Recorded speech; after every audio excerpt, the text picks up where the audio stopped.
The night was heavy with silence until a violent gust of wind rattled through the broken halls of the Forgotten Kingdom. The narrator said, "In darkness, truth awakens."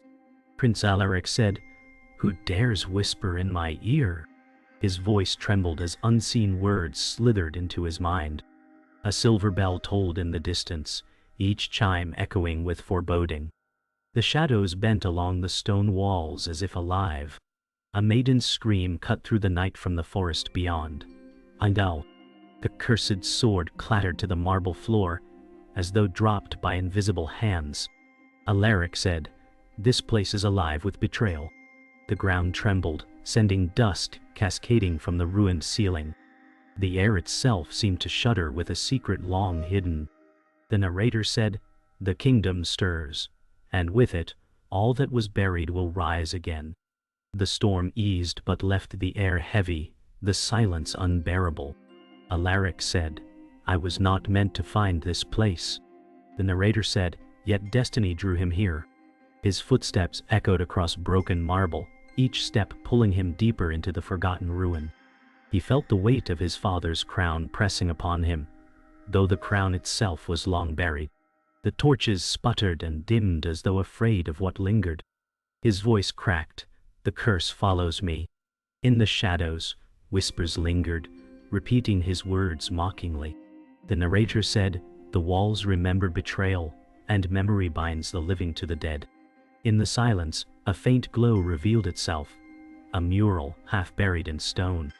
The narrator said, "Truth hides in broken walls." Alaric touched the carvings, his hand trembling.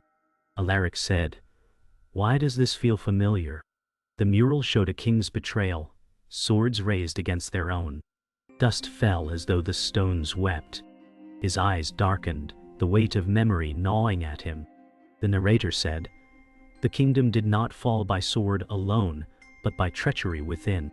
The torches dimmed to embers, as if ashamed of what they revealed. A sudden draft swept the chamber, extinguishing the torches. The narrator said, "Darkness breathes." Alaric stumbled forward, his breath sharp in the cold air. He whispered, "I am not alone." A figure seemed to move within the blackness, unseen but felt. The sound of dragging chains scraped across the floor. Fear clenched his chest, yet he refused to flee. He shouted, "Show yourself." The walls echoed back his defiance. The narrator said, "The kingdom remembers those who defy fate." The unseen presence pressed close, leaving the silence heavier than steel. The ground shook again, stones raining from above. The narrator said, "The ruin awakens." Alaric shielded his head, eyes flashing with determination. He cried, "This curse will not consume me." A glowing fissure spread across the throne room floor. From the depths, whispers rose like smoke. The smell of ash and iron filled the air. His heart thundered, yet he stood his ground. The narrator said, "In the first act of fate, the cursed heir faces the shadows of his blood." The hall roared with unseen voices, as though the dead themselves demanded his surrender. The dawn bled pale light across the shattered horizon, but the kingdom's ruins held no warmth. The narrator said, "Destiny presses upon the unwilling." Prince Alaric trudged across broken marble, his shoulders bowed under unseen weight.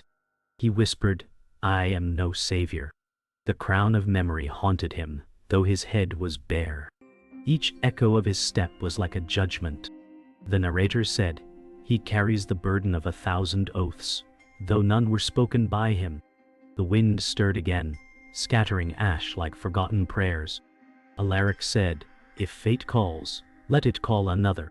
Yet his heart thudded in defiance of his tongue.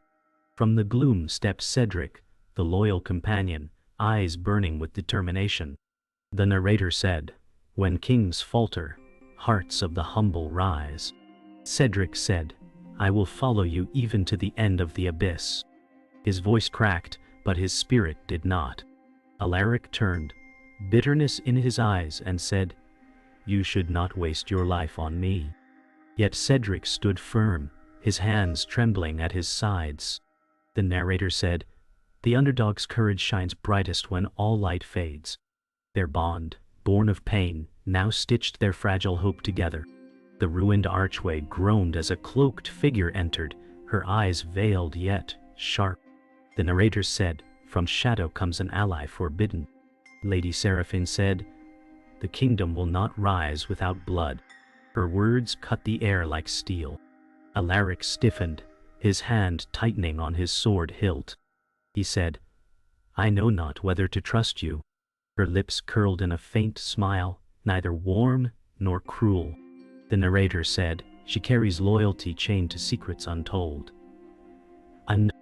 Cedric muttered under his breath. Darkness follows her steps.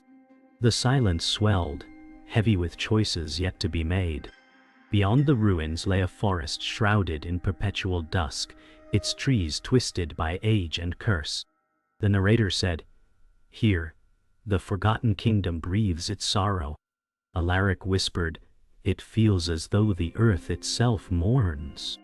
Cedric said, "Even birds dare not sing here." Lady Seraphine's cloak trailed like blood across the roots. She said, "The truth you seek lies deeper, where light has never walked." The narrator said, "Their path, once clear, was swallowed by branches that hung like gallows." Every step crackled with dread, as though the forest longed to consume them whole. From the mist emerged a guardian, wings of silver folded close, eyes burning with ancient fire. The narrator said, "The watcher of balance descends." The guardian said, "Turn back, or you awaken what was buried." His voice was deep as stone. Alaric raised his chin, defiance burning in him. He said, "I will not turn away, no matter the cost." Cedric trembled, yet his feet did not falter. Seraphine's gaze narrowed, recognition glinting in her eyes. The narrator said, "The guardian's warning was no threat, but a prophecy sealed in shadow." The forest seemed to hush in reverence. Storm clouds thickened as a shadow moved across the land, and the kingdom seemed to tremble beneath its weight. The narrator said, "The hand of the antagonist rises." Lord Malric, cloaked in blackened steel, gazed from a crumbled tower with eyes like burning coals. He said, "This kingdom will bow once more, even if only in ashes." His voice carried both wrath and sorrow. The ruins below quaked under unseen forces, as if bending to his will. The narrator said, "His grief was sharpened into cruelty, his loss forged into vengeance." Malric raised a hand, and the winds obeyed, howling through the night, as if the world itself was chained to his fury. In the depths of the ruin, the mentor Elendor traced his fingers over ancient stone, his eyes clouded with sorrow. The narrator said, "Wisdom carries the weight of failure." Elendor whispered, "The prophecy is not yet broken, though it consumes us all." His voice wavered with age, like crumbling stone. Alaric stepped closer, his brow furrowed. He said, "Tell me the truth you hide." The mentor's silence cut deeper than words. The narrator said, "Guidance often comes in fragments, and silence guards the bitterest truths." The torches flickered, their flames bending away as though afraid to reveal the past. A relic lay buried beneath rubble, its faint glow breaking through dust and ruin. The narrator said, "Hope often hides in ruin." Alaric knelt, his hands trembling as he unearthed the ancient blade. He said, "This is no ordinary steel." The sword shimmered with forgotten fire, runes glowing along its edge. Cedric gasped, "It feels alive." The relic hummed with a voice that was not a voice, vibrating through the bones of all who stood near. The narrator said, "The relic carried both salvation and doom, a gift bound to curse." Alaric's eyes darkened, as though he knew the weapon had chosen him, not the other way around. The forest path opened into a clearing, where moonlight drenched the stones in silver. Seraphine turned to Alaric, her voice low. She said, "Your path is cursed, and so am I." Her eyes glistened with pain she tried to hide. Alaric's chest tightened, his voice sharp. "Why would you walk beside me if it means your ruin?" The narrator said, "Love is often forbidden where fate weaves its cruelest threads." Seraphine whispered, "Because the heart obeys no curse." Cedric turned away, his jaw set, knowing bonds of love could fracture alliances. The clearing fell silent, as if even the night held its breath. As they pressed deeper into the ruin, the air thickened with deceit. The narrator said, "Not all allies are true." A figure cloaked in shadow approached. Kalen, the supposed friend, his smile sharp as glass. Kalen said, "I have walked far to aid you." His voice dripped with charm. Alaric nodded cautiously, though doubt flickered in his gaze. Cedric muttered, "Something coils beneath his words." Seraphine narrowed her eyes, though she said nothing. The narrator said, "In the guise of friendship, betrayal plants its roots." The torchlight trembled, casting Kalen's shadow longer than his frame, reaching like a predator toward them all. The ruined courtyard whispered with echoes of death as they uncovered the blood-stained stones. The narrator said, "The massacre of the past bleeds through time." Cedric trembled as his boot struck a broken crown buried in the dirt. He said, "They slaughtered their own." Alaric's jaw tightened, fury and grief pulling at his face. He muttered, "My ancestors betrayed their people." Seraphine touched the cracked wall, where faded murals showed swords raised against kin. She whispered, "This kingdom devoured itself." The narrator said, "The truth was not invasion, but betrayal. A throne toppled by its own hand." The chamber beyond was filled with shattered thrones, their golden edges blackened by fire. The narrator said, "Guilt binds the cursed heir." Alaric touched the scorched seat of power, his voice low. He said, "It was not war that ended us, but treachery of blood." His fingers clenched until his knuckles turned white. Cedric placed a hand on his shoulder, whispering, "The past is not yours to carry alone." Yet Alaric's eyes burned with rage and sorrow. The narrator said, "Guilt makes chains stronger than iron." The air shimmered, as though the ghosts themselves stirred to his pain. They uncovered a hidden passage beneath the throne, carved with symbols of betrayal. The narrator said, "Secrets buried in stone reveal the darkest truths." The air reeked of damp and ash as they descended. Seraphine ran her hand over the carvings and said, "These marks are warnings, not guides." The walls told a story of a brother striking down brother. Alaric's voice quivered. The kingdom was murdered from within. Cedric's torch shook in his grasp. The narrator said, "The truth long buried now gnawed at their souls. Each step deeper bound them tighter to a destiny steeped in blood." At the chamber's heart stood Malric, the betrayed ruler, his armor glinting in crimson firelight. The narrator said, "The antagonist bears his soul." Malric's voice thundered, "You call me villain, yet I was betrayed first." His eyes flared with anguish and rage. Alaric said, "You enslave the kingdom for your grief." Malric's lips twisted, sorrow etched beneath fury. He whispered, "I seek only to reclaim what was torn from me." The narrator said his truth, though cruel, carried the weight of scars unseen. The firelight stretched his shadow vast upon the walls, looming over them all. The guardian appeared once more, wings spread wide, his eyes glowing with divine fire. The narrator said, "The riddle of salvation is given." The guardian said, "Victory lies not in steel but in sacrifice." His voice reverberated like thunder across stone. Alaric frowned, his voice steady but strained. "What must be given?" The guardian turned his gaze upon him, solemn. He said, "Blood binds curses, and only blood will undo them." Cedric whispered, "He speaks of you." Seraphine's breath caught in her chest. The narrator said, "The path to salvation was carved in suffering, and only the cursed could walk it." The night air was thick with tension, as the ruined hall echoed with silence too sharp to endure.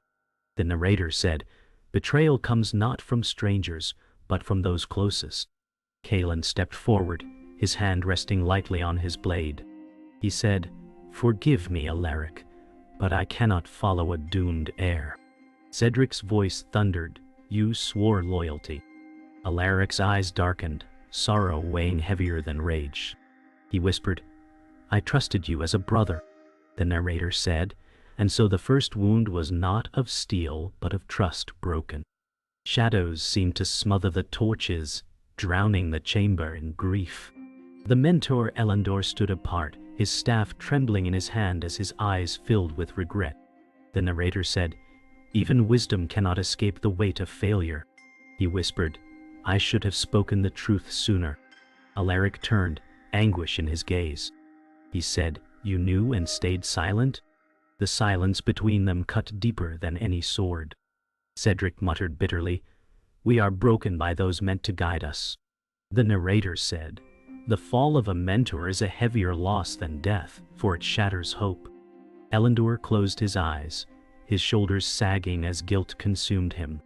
Moonlight spilled across the clearing as Seraphine turned away, her face pale with conflict. The narrator said, "Love becomes a blade when duty binds the heart." Seraphine whispered, "I cannot walk this path with you, Alaric." His voice cracked, "You swore you would stand with me." Her eyes glistened with unshed tears. She said, "My bloodline forbids what my heart desires." Cedric clenched his fists, anger sparking in his gaze. The narrator said, "The cruelest betrayals are born not of hate, but of love shackled by fate." The forest seemed to close in, smothering their fragile bond. From the shadows, Malric's laughter rang like steel striking stone. The narrator said, "The antagonist seizes the moment of weakness." Malric stepped forward, his armor blazing in crimson firelight. He said, "You crumble under your own weight." Alaric's grip tightened on the relic sword, his chest heaving. He said, "This kingdom will not kneel to you." Malric sneered, sorrow hidden beneath fury. He growled, "It already has." The narrator said, "The kingdom's wounds deepened as the betrayer tightened his grasp." The torches flared as if the air itself burned with Malric's wrath. The hall trembled as stones rained from above, scattering in chaos. The narrator said, "The heir stood alone, abandoned yet unbroken."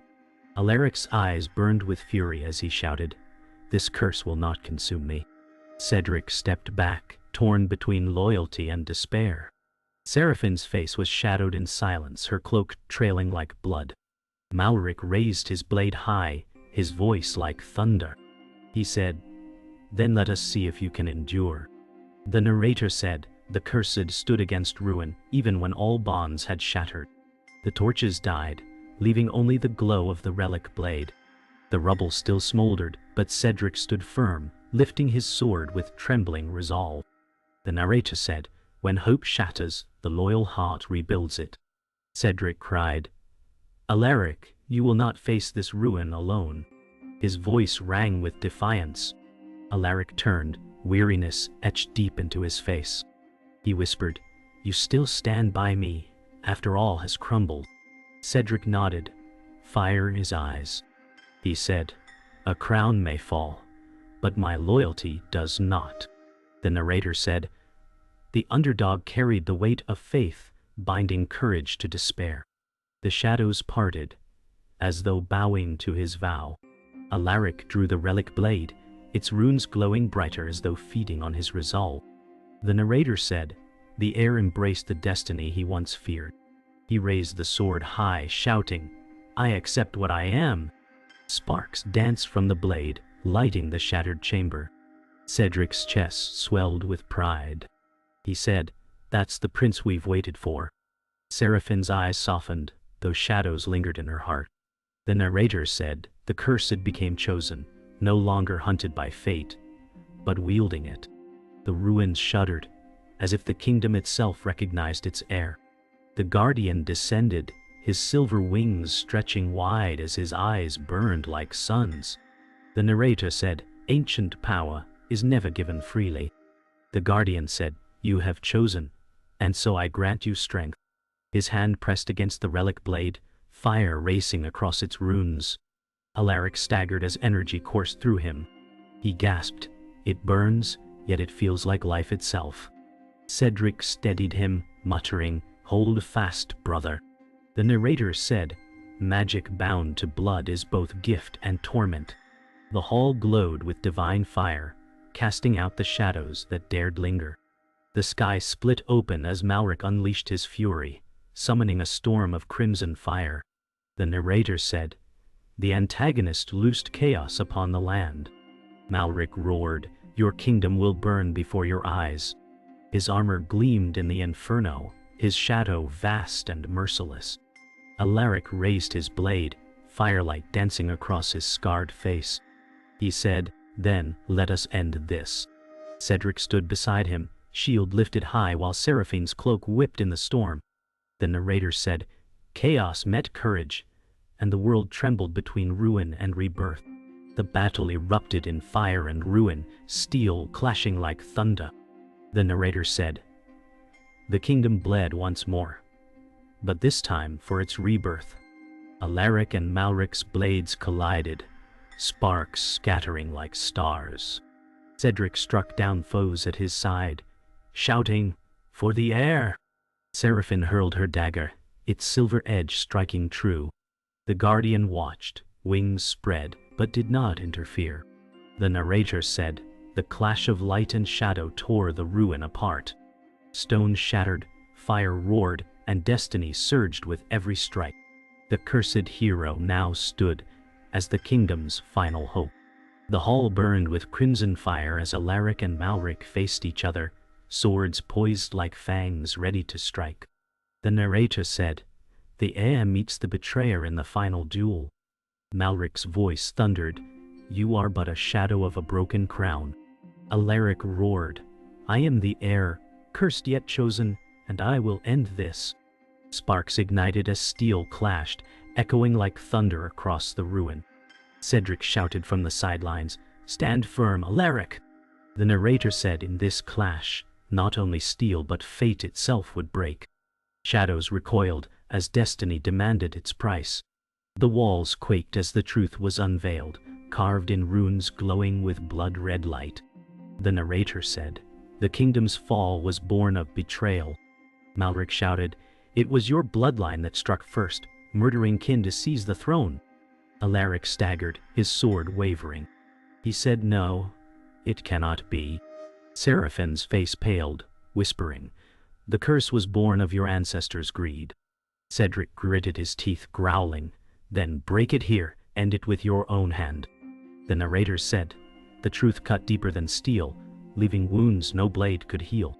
The battle raged, but sacrifice loomed.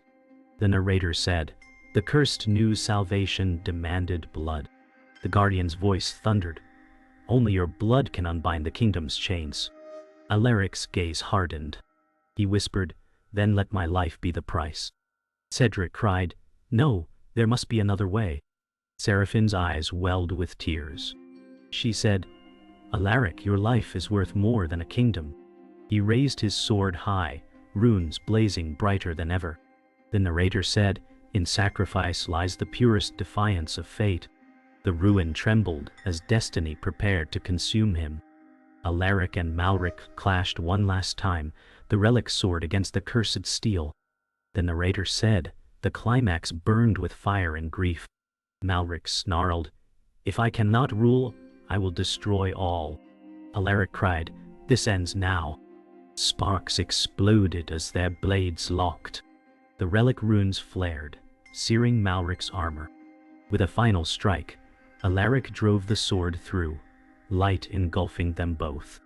Malric's scream tore through the ruin as shadows disintegrated into dust. The narrator said, "Victory carried the weight of ruin, for triumph is never without loss."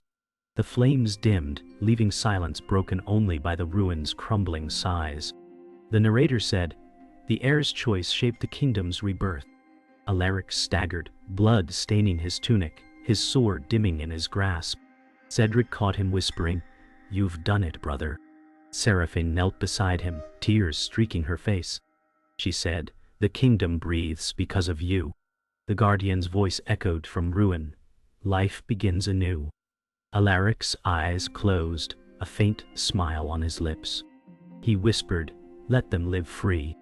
The narrator said, "The cursed hero's sacrifice sealed the fate of the forgotten kingdom."